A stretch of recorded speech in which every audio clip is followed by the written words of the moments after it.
Hello, this is the Growth League podcast. My name is Caleb Clark, and my mission for this show is pretty simple. It's to learn from marketers on how they're playing the great game of marketing leadership. Their ideas, experiences, perspective, wins and losses, and the playbook that they've established over time. Listen, there's more than one way to lead a marketing team and a marketing function. So if you're a VP, a CMO, director, or someone aspiring to fill one of these marketing leadership roles in the future, tune in to learn from some of the best in the business. If you're obsessed about the customer, trying to understand them, if that's your orientation as an organization, if you can align people and think that way, then winning, that's another path to win. Yeah. Right? So that's one thing I really wake up every day and come into work and get paid for. To ask about the customer. The other one is really research about the customer. Now that I know that it's a customer, then spend time with the customer, have conversations. Today, my guest on the show is Arvind Bala. He's the Vice President of Marketing, Brand Strategy, and Business Intelligence at Sienna Senior Living. Arvind, welcome to the show. I appreciate you being here. Thank you, Caleb.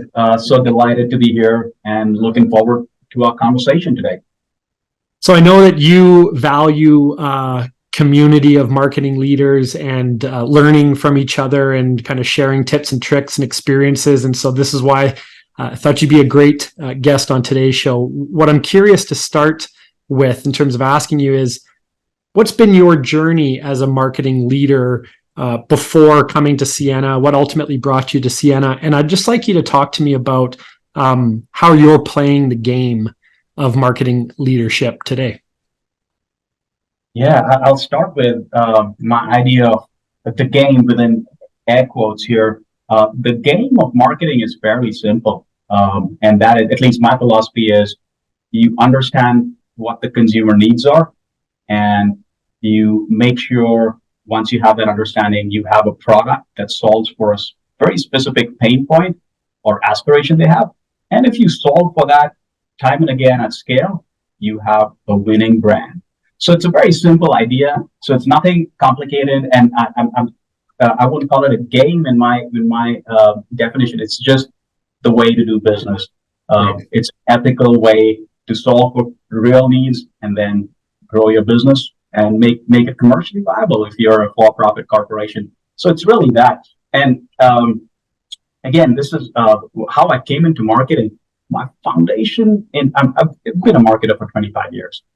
So I was educated in hospitality, and then that was my foundational education, hospitality management. And then I went on to for a postgraduate degree in marketing. So that's where I'm educated as a marketer, and I've just stuck around as a marketer. So I really value the education piece, not because it teaches you what the textbook principles are of marketing, but it gives you a framework to think about things as you get into the business world. And then you kind of layer your experiences, you learn from the experiences, and you keep going back to school, going back to some principal frameworks that have been around for 60, 70 years, and you kind of keep counter-visiting them and learning from it. So that's really been my journey and my philosophy. I've been very, very fortunate to have lived and worked in various countries around the world, in Asia and Middle East, in North America now. And throughout this journey, I've found that these foundational principles of marketing, they've stood the test of time because they're foundational principles. They're not tips or tricks or tactics that come and go. So that's really been my philosophy and journey in marketing. So 25 years across hospitality, healthcare, food and beverage, restaurant, bars, and travel. And with all of those different experiences, for you, it just comes back to that truth that you started the episode with by saying that at the end of the day, it's about understanding the problems that people have and why is your product or service or offering the best match to alleviate that pain. It really boils down to that for you, right? That's right, Caleb. And I say this because over this quarter of a century, the consumer needs have changed.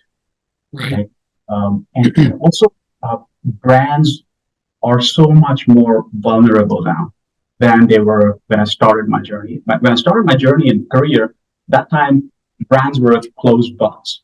Right. You didn't know what's happening inside a company because there was very little. I mean, there was no social media, and there were no channels where consumers could freely exchange their experiences. And brands were basically what you said you were. So it was a one-way street. You say you're a great brand, and that's what people will hear. There was no way to trade back and forth what your experience is, and there was no way to communicate to the wider world your experiences. But that's all changed now. Yeah. Right. And that is what's fascinating. And that's why I keep going back to the foundational principles, because if your brand was about communicating it one way, when we started the century, then those brands cease to exist. But if your brand was truly about serving the consumer needs and pain points, then you're evergreen. You were as successful as you were in the turn of the century as you are today. So, that's really the philosophy I'm guided by. And what you're saying in this case too is that the brand that is Sienna is actually what your customer segments say it is. So, adult kids is one of your biggest segments, I'd imagine. They're making the decision on behalf of their parents, and another segment is the actual residents or the people staying at the houses. They may tell different stories about their interpretation of the brand, but ultimately it's those stories that reflect what Sienna actually is. Is that right? That's right, Caleb. That's as simple as that. What the families are saying, are experiencing, what the residents are experiencing. And I would add, in a business which is so intrinsic to the community, like senior care, senior living is, it's slightly wider. For most brands, it's slightly wider, but more so for senior care, because here you're taking care of someone's parents. So people are obviously more attached and passionate. You're taking care of seniors in the community. So the community at large, the society at large, is more passionate about it. And the team members are a critical piece, because it's not a product that is sold on a shelf, right? It's not a retail product. So the team members are literally pouring their heart every day to interact and making their resident experience. So it comes with a lot of emotional needs, both from the residents and the team members and the families. So it's slightly more complex. And one thing I would say is it's really the moments of truth, right? I mean, a brand, in my definition, in a business like ours, is that moment of truth. So you could have great processes and values and things like that, but at the end of the day, it's that team member interaction that happens in the last segment with that resident of the family, which really counts. So the organization I support and I work for has about 10 to 11,000 employees. So making sure they show up with their best spirit every day at scale is really the brand. It's that reputation that's built out of it. So it's a very fulfilling journey. It's never a dull moment, but a lot of work to be done. That's right. What, if you can recall, I think just over 3 years ago, what drew you to Sienna? Like, why did you I'm sure you have lots of different options of where you can deploy your marketing skills and leadership ability, but what drew you to that brand and to this opportunity? Yeah, it's been a chance. Me landing in healthcare and senior living was because I was in travel and hospitality. And travel and hospitality, I've spent a fair amount of time in that space, and was not looking to explore out. But then when COVID happened, that entire travel segment came to a standstill. And as I was looking around, I was wondering, where else is this confluence of hospitality with other sectors? There's restaurant, bars. Right. Yeah, restaurant, bars was also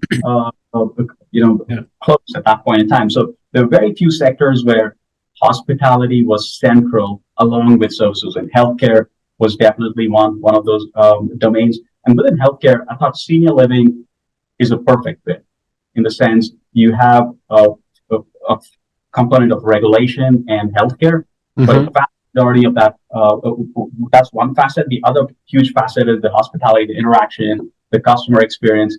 I came in trying to explore that domain in Right. this sector, and I stayed on because I just realized that in Canada, and I'm sure in other parts of the world, but definitely in Canada, we have such an aging population, Right. and needs and aspirations are going to change in the next 20 years.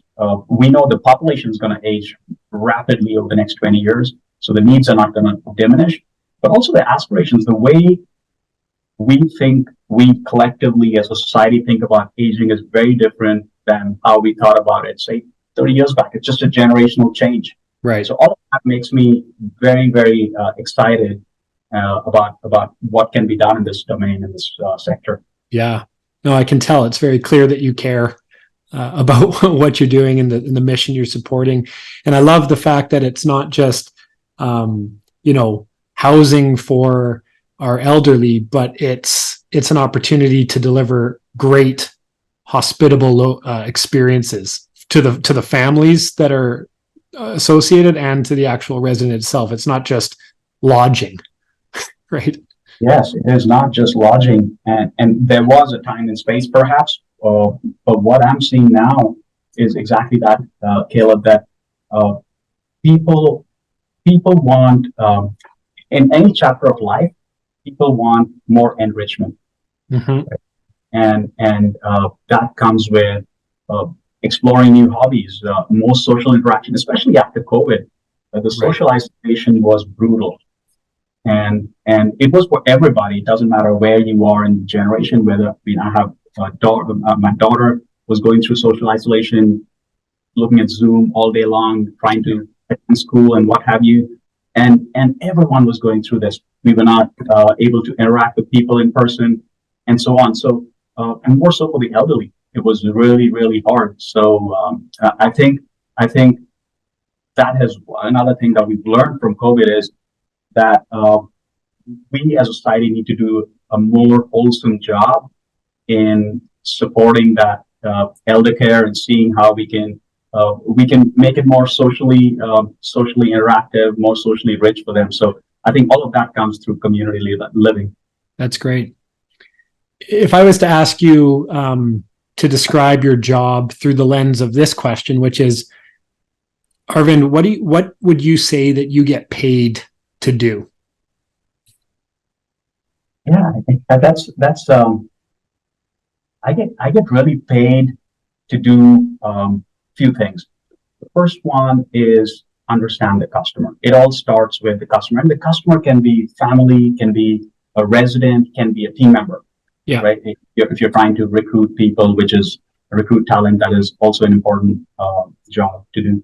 So the first one is understanding what the orientation is of the organization. That is, do we want to be product centric? That is, say like an Apple, all you obsess about is creating a wonderful product, and once the product is ready, there'll be consumers lining up outside your door. Right. That's one way to win. Another way to win is obsess about competitor. Constantly look at what's happening in the competition, the landscape, and then see what's best out there and try and replicate that or surpass it. That's another way to win. You could win through sales. That is constantly, like Ford, constantly be Ford Motors. They're constantly obsessed about what is the next promotional tactic that we can apply. What can we discount? What can we push? How can we push product? That's another way to win. I think about, as I told you at the top of the call, I think about customer obsession. If you're obsessed about the customer, trying to understand them, if that's your orientation as an organization, if you can align people and think that way, then winning, that's another path to win. Yeah. Right. So that's one thing I really wake up every day and come into work and get paid for. Yeah. To ask about the customer. The other one is really research about the customer. Now that I know that it's a customer, then spend time with the customer, have conversations, ethnography, just watching them live in our communities, just be a fly on the wall, take a couch in our lobby, and just see what they do all day. How do they interact? What goes on in their lives? So that's another way to learn for me. And then really knowing once you do that enough meaning once you spend a few weeks doing this, uh, speaking with your colleagues and finding their orientation and so on, then it becomes fairly clear what you're trying to solve for. That's And right. then the other things emerge. Once you know what you're trying to solve for, which is identification of the problem, then you see who is the customer, because it's not everybody. And this was something that I'm really, really focused around, that this idea that we try and serve everybody Yeah. is a downward spiral, because then it's a classic way to be a commodity Right. when you're trying to serve everybody. So trying to focus on who's the customer we're trying to solve, the targeting piece, and then positioning against it. So those are the few modalities of how I think about, and that's what I come in every day for. Work with my teams, collaborating with different people within the organization to make that happen. And so, how do you know personally if, like, let's say when you're driving home after work, how do you know personally if you did a good job or not that day? It's yeah, it's really about, of course, there's a tactical piece. You have a checklist. You wake up in the morning, you put a checklist of, these are 2 things I need to do in this week. And if you've done one of them, that's a good week. Right. If you've done 2, it's an incredible week. So there's a tactical element. The other piece is strategic. Even if you heard in your conversations with the customer or with your team members or with my colleagues, if I hear something that resonates, that they really are committed and obsessed about the customer, you hear something like that, a passionate conversation coming out of a meeting, and everyone's rallying about, we got to solve this for the customer. That's a great day for me, because it just makes me believe that this message is resonating with a wider audience. And there are a lot of committed people in this sector. Certainly working for Sienna, but generally in this sector as well, a lot of committed people. So hearing that time and again, where they're so passionate about people, all of that really it is a wonderful feeling that when you're driving back and you think about it, yeah, it's a good day. Yeah. So it's a combination of some quantitative sort of measurable things and then some qualitative feeling things based on feedback, conversation, that for you helps you determine whether or not you made impact that day. I like that. Very simply, and you know this, brand is reputation, right? Right. And it's not a logo, it's not anything else slapped on the window or the top of the building. It's literally reputation. Yeah. And the reputation comes out of such very simple things. Yeah. It's interesting. It's what people say about you. It's not, but in the old days, like you said, it was whatever you said about yourself to the market. That was your brand. And I think that, in today's day and age, it takes marketing leaders like you that understand that has nothing to do with it. Of course, we need a brand so that we can create some recognition, but it's ultimately what others say about you. So it's a great reminder. For you, what's the most difficult part personally of being a marketing leader today? What's the thing that causes the most challenge or pain for you personally? I don't know about the pain piece, because a challenge is an opportunity. So I see that as really that.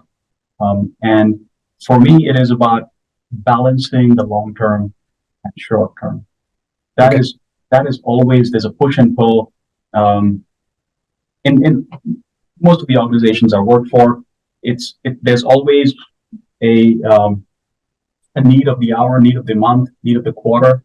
Yeah. In terms of commercial objectives, tactical objectives that need to be done, and the long term. That is, what can we do today that'll make us win time and again in the long term, and make us win, meaning the customer win and the organization win. So it's really so the challenge I always try and think about as a marketer and as a strategy person is, how do you align long in the short term, or long, medium, and short term? Because there's this general mindset, very often I've seen this in organizations, where we'll do this today, and we'll do that tomorrow, right? And do this today and do that tomorrow don't have to be on the opposite ends of the spectrum. Right.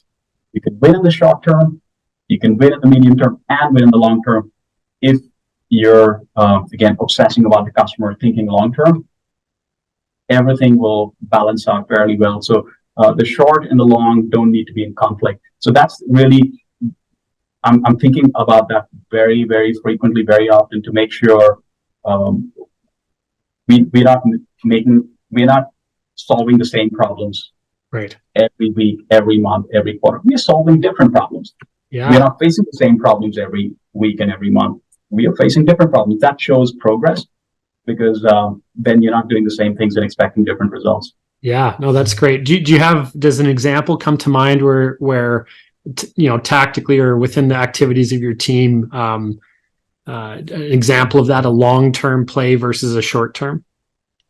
Yeah, so I can think of few, and going back in time, not in my current organization, but in one of the previous roles, there was this idea that we will try and satisfy the market needs, the entire market needs, right? And we were trying to bring in a price-sensitive customer. We were trying to bring in also the other end of the spectrum, someone who's valuing an experience. Right. We're trying to bring both ends of the spectrum in the market, and the general idea was, if we, as an organization, can get 5% of the market, we will make X amount of revenue, and we'll win in the long. We will have commercial viability. Right. But and so the script that we flipped was, let's not try and win 5% of the entire market. Let's try and win 2% of a very small, 80% of a very small pie. So rather than trying to say we'll win 5% of the 100%, right. Let's say we just focus on the 10% of the market, and we're going to win over-index share, 80% of that. So that still gives us an 8% share versus a 5% share. Right. And let's try and do that way, because that allows us to really going back, solve a very specific problem for a specific customer, and that resonates so well. There's this idea I read in this book more recently that resonated so well, Caleb. It was by Byron Sharp. Okay. How Brands Grow. And he talks about this idea of mental availability and physical availability. And I thought that was the best way to articulate it, that you cannot win the customer with physical availability. That is, in the long term, you cannot win by making sure your product's on the shelf, or if you're a retail product, that is, or by trying to gain through discounts and promotions and things like that. Yeah. You need to, in the long term, you can only win through mental availability. So that when they think of they're in the buying situation in the category, they think of you. So when you think of, I want to have a quick mid-afternoon meal, something light and easy, not light and easy, but something fast, then McDonald's comes to your mind, or something like that. So that's the idea that when you're in the buying situation, you should get that mental availability of a product, of your in the category. So I thought that was really well put, and that just plays so well when you're addressing a specific target audience and really solving the problem really well. You get mental availability. Right. So they spot you the moment they're in that buying situation and they're facing that problem, and that is so powerful. Yeah, I like that. That requires leadership, though, to understand that not 100% of the marketing function's impact is attributable in the moment to the source. There's some planting and farming that needs to go into this as well. How do you kind of create that balance between direct instant gratification attribution as compared to laying the foundation for demand generation in the future? That's really well put. How do you think about long and the short? I mean, for different sectors, it's different. But at least in my experience in the B2C space, in the segments that I've operated in the categories I've operated in, a 60-40 split seemed to have worked well over the long term. Mm-hmm. So 60% of your dollars, whatever is your marketing budget, assuming it has to be competitive, the marketing spend. Yeah. 60% spend it on general awareness to the mass market, and 40% spend it on a specific target customer who's in the market, in the buying situation. Right. So that split has worked well, a 60-40 split.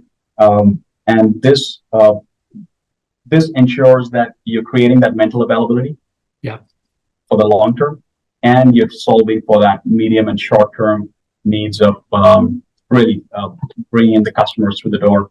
That's so cool. The split has worked well. Again, in some sectors, in B2B, it might be slightly over-indexed one way or the other, but it's in general, it's served well. Some split in that. That's great. What are some of the strengths that you have that you maybe developed over time that give you a high level of confidence that you can do your job well? Is there a particular superpower that you would claim for yourself? Is like I'm very organized, or I can create connection between people. What is it for you that gives you a lot of instilled confidence that you can rock it in your function? Yeah, it's time, Caleb.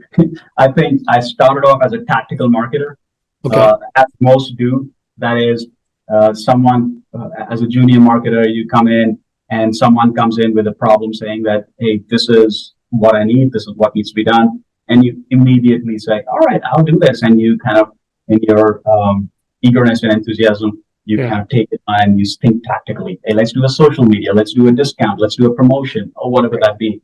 And I've spent a fair amount of time in my early years there.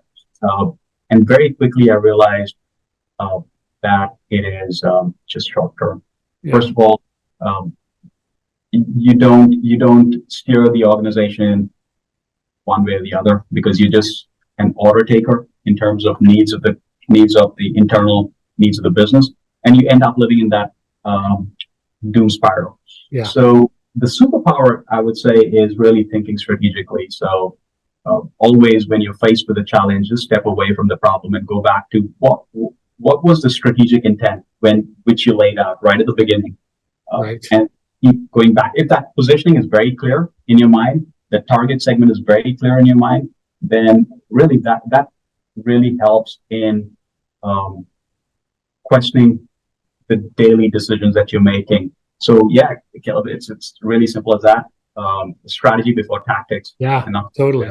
Well, even that example you gave about the let's get 80% of the 10% pie as compared to when you establish that business case, as it seems that you so astutely do now, it makes everything from a strategy and action plan execution a lot more clear and easy, because it's rooted in a very clear and compelling business case or strategy, as compared to what you were describing in your earlier days, kind of random acts of marketing, right? Race to the bottom, try this, try that, try this, try that. The CEO's nephew wants us to try this, so we're going to do that. That's where the game can get a little bit hairy and exhausting, no? I like that expression. I'm going to steal that, Caleb. Random acts of marketing. Yeah, it's violence, really, what it is on people's emotional. And like you think about individual contributors on your team, I'm sure that they're happy to accept the request and do the thing. But over time, I think everyone wants to have impact and meaning. And so if it's not, they don't understand the line thread that goes to the business case, it's hard to create that substance, right? Yeah, it is. But I think that's where I think also the time factor plays a key role, because again, as a professional, it took me a while to mature, and I guess everyone, or some are right at the start very astute, and they don't need that time as a learning curve. But I had to learn it the hard way, and school of hard knocks. Yeah, that's right. But, it's all good. As long as we can, through such conversations, and which I should mention, Caleb, you bring these questions up and us having a conversation, it's also a realization that you could either learn from others' mistakes and get past that learning curve very rapidly, or you can make them on your own. And I took the slower path in that sense, make it on my own. That's okay. You can't learn that stuff at Cornell, can you? It's you got to experience it. That's right. right now, getting a little bit tactical, and then I'll pull back out. Is there an area of your mix currently that you and your team, feel really strongly about? If you had a bag full of cash, you would double down on it because it's been so fulfilling to the mandate. As compared to, on the flip side of that, is there an area that you would raise your hand to admit that is anemic or on life support or needs to be re-engineered from a tactical standpoint? Yeah, I think, there's obviously the demand generation piece. You constantly just plowing through demand generation. Could be digital, offline. But I think where I would really invest, and we continue to invest, is really in the product and people front. In our case, in our business, people are the product. Their behavior, their interaction, that becomes a product because that's what the customer is experiencing. Customer meaning the residents are experiencing. Right. So really investing in better tools, better technology processes, automation, whatever that be, so that people can spend more in-person time. Right. So how can we free up? Because you said that earlier on, Caleb. There's a huge war on talent and skill, right? Crazy. It's very get good quality talent, and that's something that it's here to stay. It's going to get harder and harder to get quality talent. So how do you free up people's time from all things administration and allow them to spend more in-person time with our residents? So I think that is a huge opportunity. There's another huge opportunity on really thinking about the product. What is the consumer of tomorrow going to need? Yeah. How's aging going to be different? Because we've seen, it doesn't matter where you are in the world today. For every decade, we've seen a 2 to 3 year increase in lifespan. It doesn't matter where you are in the world. Right. So people are living longer, 6, 7 years longer in the next 20 years, 3 years longer in the next 10 years. Also, the health and quality of life has improved. What are their demands and aspirations as they age? So really thinking about the consumer of today, solving for that, building the product of today, but also constantly thinking of future. And that's where it gets very, very, very murky in the long term. Because, a year back, we didn't even, there was hardly any chatter about automation and AI. And now all that you see and hear is automation and AI. Initially, I thought this is just another buzzword, like metaverse and NFT, chain and Bitcoin and what have you. I thought this will come and go, but clearly it's not.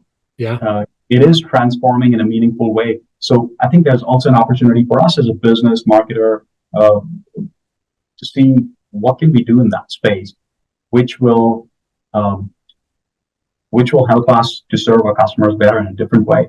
And consumer behavior is changing as well, right? So there's a lot to think about for the future. Yeah. Exciting though. Well, I really appreciate you sharing your philosophy and your experience. For me, it adds a ton of value in that it's a reminder that this game, although it's a serious game, can be made very simple by focusing on the fundamentals. Like the customer at the end of the day is where the source of truth is. And so, as a marketing leader, I think what you're doing here is giving permission to marketing leaders to take time, sit on the couch, right, in the lobby there, observe and gain that efficiency and scalability through just well thought out business case and strategy, as compared to just chopping away at things on a day-to-day basis and being busy. I think that some marketing leaders believe if they're not being busy and they're not doing things and getting things into market all the time, they're not doing a good job. But it's remembering that it's a very simple game if you can be thoughtful about it. And that was the reminder I took from this. So I really appreciate your sharing. Yes, Caleb. I think that is a good summary of conversation. Well, thank you so much, everyone. My guest, Arvind Bala. Keep going and keep doing your thing. Thank you, Caleb. Great conversation. Thank you for your time today.